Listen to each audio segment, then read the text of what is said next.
It's going to be just a short clip to it was an addendum for tonight's live stream. I forgot to go over food, so it'll be just a quick.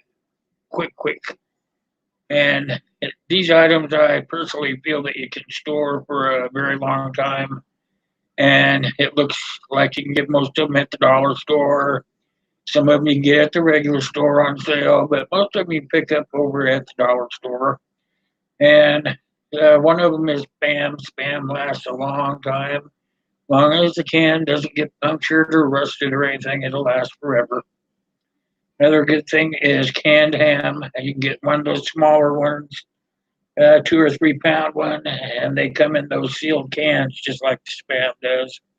And like I said, if you keep them in a nice, cool, dark spot with no moisture or anything, so that the can can't rust out or anything, they should be fine. So make sure that you're doing that. And also, Vienna sausages. My son used to live on those things, those little bitty hot dog things. And those come in an aluminum can, so it probably won't rust and it'll last a long time. I've seen people eat those after 10 years and they're still just as good as when they bought them. So, Vienna sausage would be a good one. They're easily stored and you can have small cans, you get a lot of them. Another good thing is tuna, and you want to make sure that that is in water.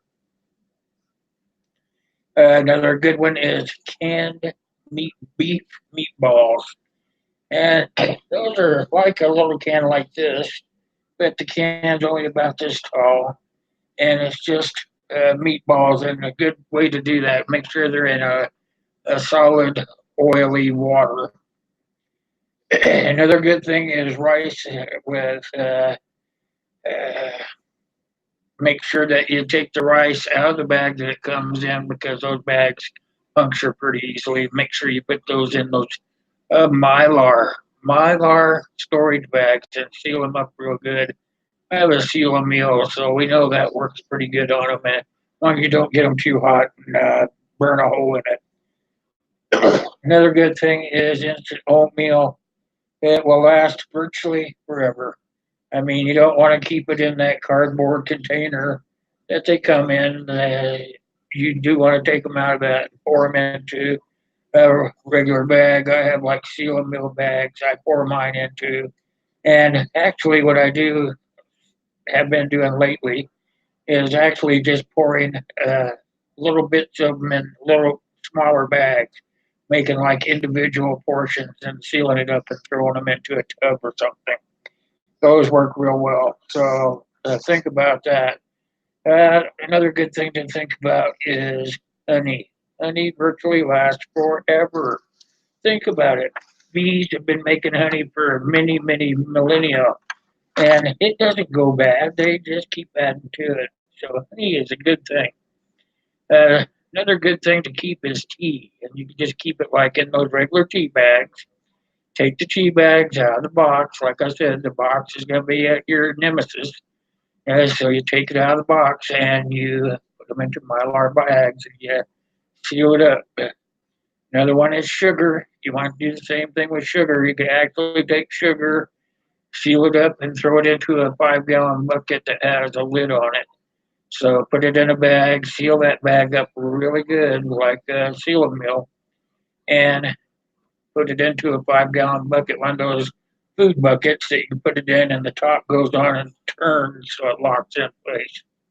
Same with salt. You want to do the same with salt. You can buy the salt in big bags. You don't have to buy the little shakers. You can actually buy big bags of it and make sure that it's put away into a sealed bag and into one of the food buckets with a nice tight fitting lid. Another one is pepper. Pepper's the same way. Bouillon cubes, you can buy those little bottles all over the place, mostly at the dollar store all day long. Take them and throw them into a bag. Buy $4 or $5 worth and throw them into a seal meal bag. Seal it up, put it in the bucket. Now you see what you're doing here is you're actually taking one of those food buckets, with the resealable, with the sealable lid, and you're making yourself a food bucket out of it. Very cheap, a very cheap food bucket compared to what they cost if you go out and buy one. Another good thing to collect is spices. Make sure that you're getting as many spices as you can because not only will you be using them, those would actually make a good barter tool. So spices, really uh, stack those up. Those are good for bartering as well. And then lastly, what I have is gravy packets.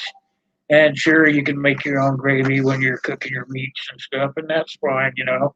But say things get really tough and you can't get out, you can't do what you're supposed to be doing, then you may want to use a gravy packet. So those are the ones I missed tonight during the live stream. I wanted to make sure I did a small little video here on Hangouts.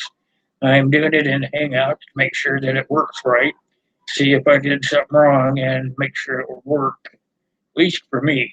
So, all right, that's what I've got. I'm going to put it out there. So, you guys tell me what you think in the comments down below. Maybe write in there some things that I may have left out that you thought would be good as well. If you're new to the community, or to my channel, make sure you leave a little comment. Let me know you were here so I can get over and check out your channel as well. Remember, we have Wednesday live stream. That's where everybody's going to get on the list if you show up. So that's basically it. This is going to be Tuesday's video. Have a good one, you guys. I'll see you out there.